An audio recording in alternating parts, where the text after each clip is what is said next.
Assalamualaikum warahmatullahi wabarakatuh. Pada video kali ini masih berada di kisaran pengujian kondisi Gauss-Markov. Kalau kemarin kita dalam video sebelumnya sudah mencoba membahas bagaimana cara melakukan pengujian normalitas menggunakan eViews, kemudian autokorelasi menggunakan eViews.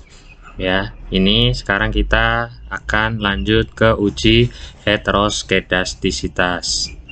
Apa uji heteroskedastisitas? Di sini uji heteroskedastisitas berarti adanya varian dalam model yang tidak sama atau konstan.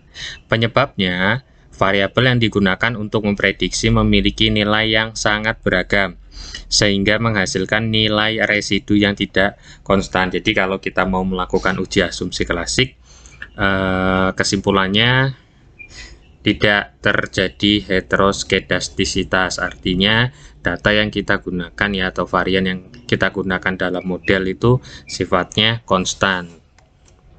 Nah, di sini efek dari heteroskedastisitas yang pertama, estimator OLS bagi beta tetap tidak bias dan konsisten.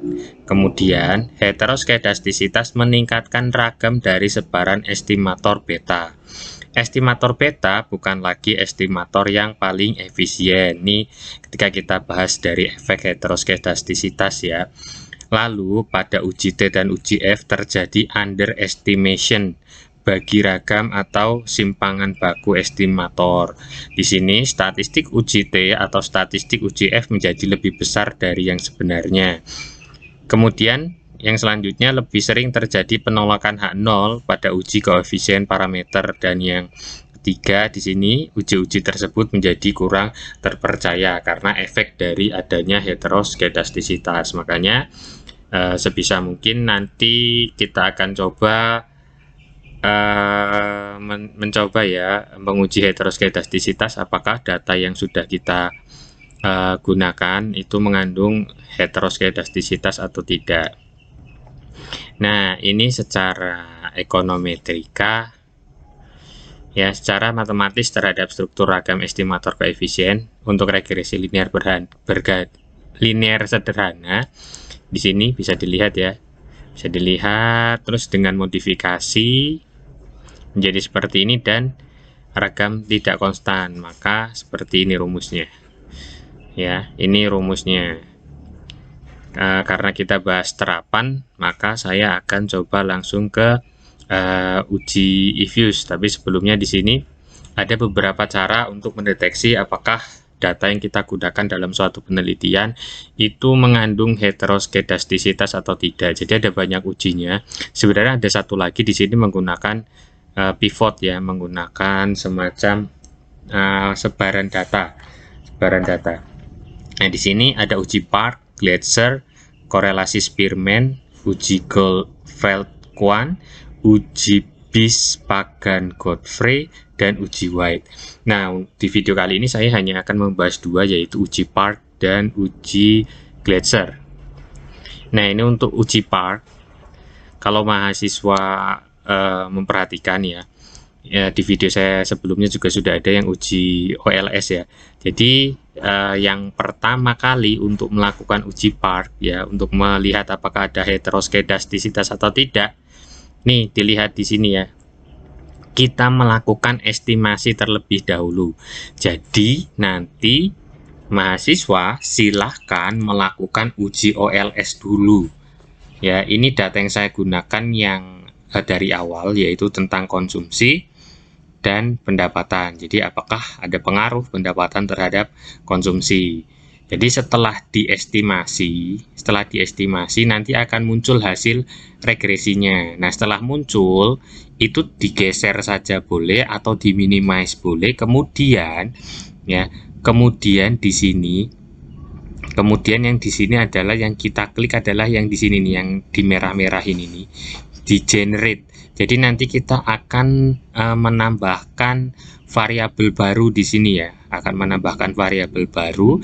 Jadi setelah diestimasi muncul hasilnya di tampilan yang seperti ini, yang ada datanya ini kan hanya ada C, konsumsi, pendapatan, dan resit.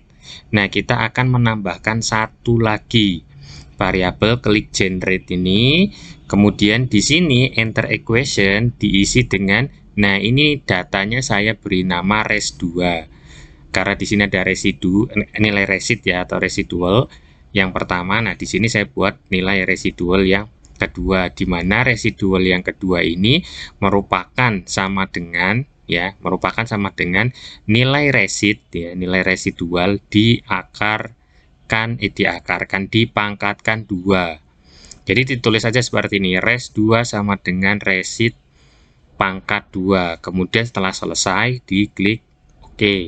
Selanjutnya untuk melakukan uji park, karena nilai residnya nanti akan muncul ya, kebetulan saya tidak menampilkan data resid 2-nya itu akan muncul di tampilan awal, sehingga untuk melakukan uji park kita tinggal OLS saja, klik estimate equation, terus kemudian di sini ya diganti yang di sini tadinya variabelnya konsumsi, kita ganti dengan log res2 buka kurung tutup kurung ya, sama dengan C sama dengan pendapatan. Kalau sudah kita klik OK, maka hasilnya seperti ini. Yang dilihat adalah bisa dari nilai T statistik dan nilai probabilitasnya. Kalau nilai probabilitasnya kurang dari 0,05 maka ada heteroskedastisitas. Nah, di sini kebetulan nilai probabilitasnya adalah lebih dari 0,05 sehingga data yang saya gunakan untuk olah data itu terhindar dari heteroskedastisitas atau tidak ada heteroskedastisitas karena nilai probabilitasnya tidak signifikan. Jadi membacanya di sini boleh. Terus di T statistik boleh. Kalau di T statistik berarti kita membandingkan dengan nilai tabel dari T statistik. Jika nilai hitung ya, ini kan nilai hitung. Jika nilai hitung lebih besar daripada nilai tabel T statistiknya, maka terdapat heteroskedastisitas. Tapi ketika kurang dari ketika nilai T hitungnya ini kurang dari nilai T tabel, maka tidak terdapat hetero. Tapi paling enaknya sih lihat dari nilai probabilitasnya saja. Jadi itu kesimpulannya untuk melihat uji park apakah ada heteros atau tidak, tinggal dilihat probabilitasnya saja dari sini. Oke. Kemudian lanjut yang selanjutnya ada uji Gletser. Ini sama seperti yang awal tadi. Nah, jadi datanya masih sama ya. Nah, ini yang tadi saya sampaikan, muncul data res2. Bedanya apa dengan uji park? Ya sebenarnya sama aja, langkah-langkahnya hanya saja di uji Gletser kita mengenerate-nya nih. Ini yang kita generate. Jadi kita tambahkan lagi satu variabel res ABS atau residual absolut, itu sama dengan absolut dikalikan dengan nilai residnya. Ya, jadi tinggal diketik saja seperti ini, kemudian klik OK ya, kemudian klik OK. Nah, kalau di sini ini contoh saya melakukan estimasi terlebih dahulu ya, estimasi dari yang uji park. Jadi tetap saya masih tampilkan di sini. Jadi nanti mahasiswa tinggal langsung klik aja generate, kita buat res ABS ya, membuat res ABS dengan tulisan seperti ini, kemudian klik OK.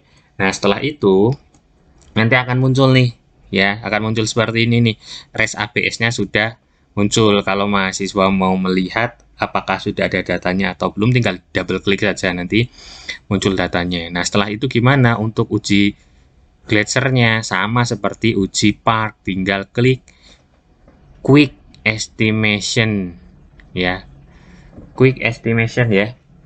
Nah, nanti quick equation estimation, jadi nanti tinggal diisi saja. Kalau tadi kita memasukkan nilai res2 dengan ada log di depannya, kalau untuk uji Gletser ya kita ganti dengan nilai residual absolut sama dengan C sama dengan pendapatan. Jadi nanti kalau sudah tinggal diklik OK. Diklik OK, nanti hasilnya seperti ini. Ya, di sini sudah menggunakan res absolutnya. Nah, dilihat di sininya.